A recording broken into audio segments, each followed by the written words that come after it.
Hello, everyone, and welcome to another episode of Crumbl Unboxed. Great job. Guys, today we have a really special episode for you, and that is because we are placing a very special focus on veterans. It's Veterans Day this week, and our co-host is actually a United States veteran as well. This is the one and only Jason Slack. He, like I said, served in the National Guard and is also currently serving as a Associate Dean at Utah Valley University, which is a local university here in Utah. So, Jason, welcome on the show. Thank you. Glad to be here. Awesome. Well, thank you so much. Can you tell us a little bit about your time in the National Guard? So when I was in high school, I had an older brother, and he joined a year before I did, and we were looking for a way to pay for our education. We both knew that we needed to get higher education, and so the National Guard was one option. We had a unit in our town in Mount Pleasant, and that's a unit that we joined. And so just after high school, I went to basic training and spent some time there, and then some time doing it's called AIT, the other schooling, and just thought that we would be doing the National Guard thing, once a month and 2 weeks during the year. But it ended up to be a little bit different than that. My journey did. So, first of all, thank you for your service. I totally forgot to mention that, but thank you truly so much. We very much appreciate that. One question I do have for you is, what's one thing that all of our Crumbl fans, all of our supporters out there, what is one thing that all of us can do to support United States veterans? That's a good question. And I think that oftentimes veterans are a little bit quiet about their service and humble about what they did. And I think respecting that's probably a good thing. But I myself, when I see people that are in uniform or they're veterans, I just simply tell them thanks for the service, and I really respect that when people tell me that they see me at events or different things and just thank me for the service that we did. I think that we all do a different part of service and different things, and so just that I think that's pretty helpful, I think. Be sure to go out this week, say thank you to a veteran if you know of any, and if you have an even better idea, why don't you get them a box of Crumbl there cookies? You go. It's even better. So, question for you. We consider this a really important question here at Crumbl. What's your favorite Crumbl cookie? Well, I knew this question was going to come. And Snickerdoodle is my favorite one. Snickerdoodle. Yep, it's classic. That's one of the ones I like the best, and of course the pink one and the chocolate chip one I think is good also. Those are classic. You love the really classic flavors, like nostalgic. I love that. Right. Perfect. Well, should we get into trying some of these cookies? Sure. Yep. What would you like to try first? Let's try the peanut butter one first. Perfect. So this is peanut butter cup. And you guys, I'm a little nervous about this cookie. I don't love peanut butter. But like I said, even if this is my one, we don't know yet. It could be your 10. You ready to give it a try? Let's go. All right, cheers.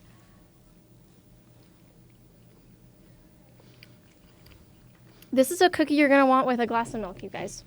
It's really, really thick. You know how peanut butter is? It kind of sticks to, like, everything. But it's really good. Yeah, if it sticks to the roof of your mouth, it's a good one. Yeah, I like that one. I would say I'm going to give this probably like a 6.5. Like, still good. Would share it with the people that I love. But this is not my 10, but it might be yours. What would you say? I'm going to go 7. Peanut butter sandwiches. I like peanut butter sandwiches. And then, of course, the Reese's peanut butter cups are one of my favorite treats. Yes, and that's popular. This is good. Yeah. So this is triple chocolate chip. And I don't think I've ever tried this one. So we're going to get a real live reaction here.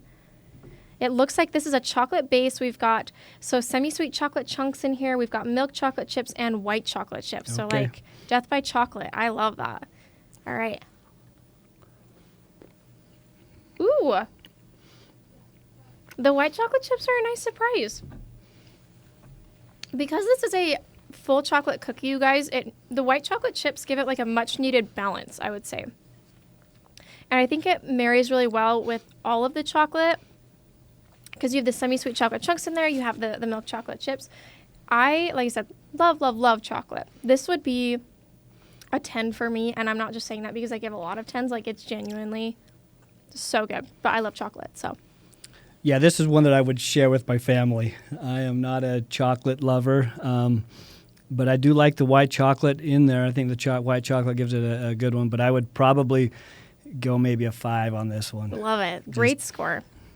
All right, should we try? It looks like the churro cookie is next. Let's go. You guys, fans, rave about this cookie. There are lots of fan favorites, but there are like, I would say maybe 5 to 10 that people just are like always commenting on. They always are asking us when it's back. This is one of those cookies, so we're excited about it. It's going to be good. Well, it might taste kind of like Snickerdoodle, right? It might. So I mean, it's go. you've got kind of like that. I don't know if this is a Snickerdoodle base. It's very similar, but then you've got that churro frosting. So yes, you're right. Let's see how you feel about it. Ooh.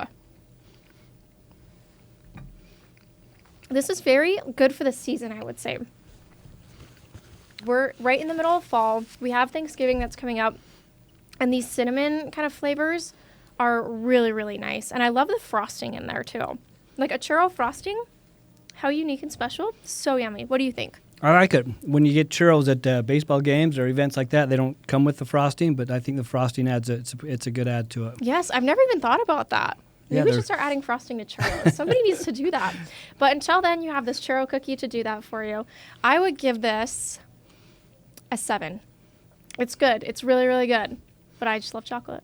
There you go. I'd probably go a 7 too. I think that's I like that one. I would share half of this one with my family. All right, let's give this last one a try. So this is the peach pie cookie. So we've got a pie cookie base, and then we have this peach kind of like a pie filling, and then we have a little bit of a streusel crumble on top, which is going to be so good. This is the one I was looking forward to trying. Yeah. Oh, I'm so excited. Mine's getting a little messy, so I got to dig in here.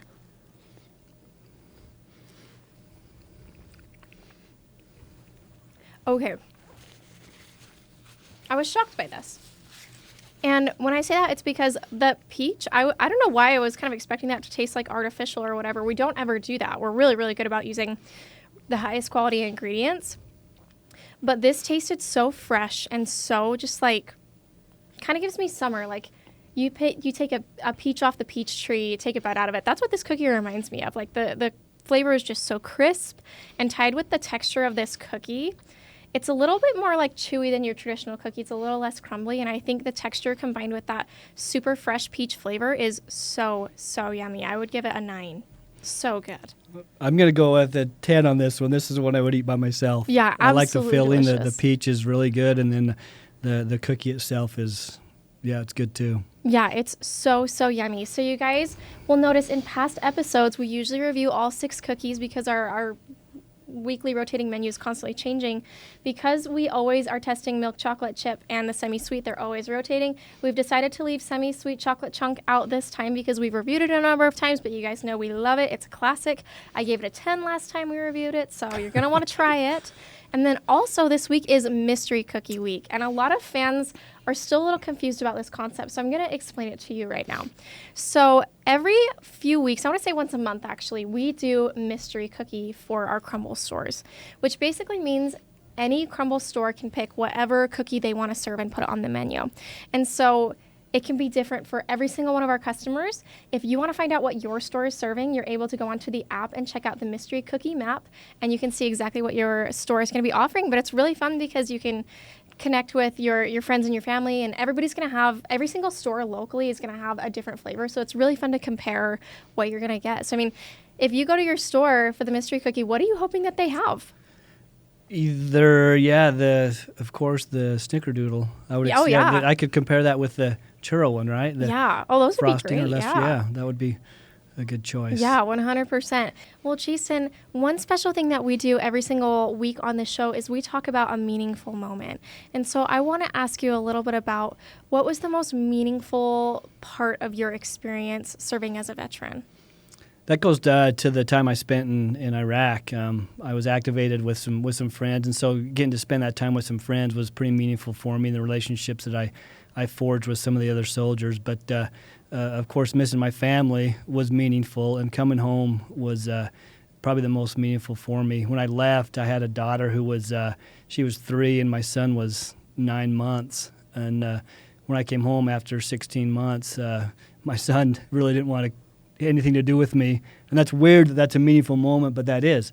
And it took him some time to get used to having me around the house. Yeah. And he would get mad at me because I wouldn't pour his milk on his cereal the right way or something over a period of time. And so it was meaningful for me to come home and to spend the time away and then to come home and have the interaction with my family that way. And how did you stay connected to your loved ones while you were away? Well, it was really hard. We were one of the first group over in Iraq, and there was a time, months, that I wasn't able to communicate at all. We wrote letters and hoped that the letters would get there. Oftentimes we spoke on the phone and the phone would get cut off. And anyway, it was just, that wasn't it took some time and to do. That was pretty hard for us, is not being able to communicate back and forth. I think we take advantage of that opportunity, being able to check on loved ones and check on each other, and to have that taken away from you it was really pretty hard as a dad and a husband and father to take that away from me. Yeah. Well, thank you so much, Jason, for your service and for being here with us today. You're welcome. And to all of you veterans who are watching, thank you so much for your service. We do want to remind you that we offer a year-long discount code for any veteran, and we will leave some details in the description box below on how you guys can utilize that. But thank you again so much, and thank you for joining us. We will see you guys next week for another episode of Crumbl Unboxed.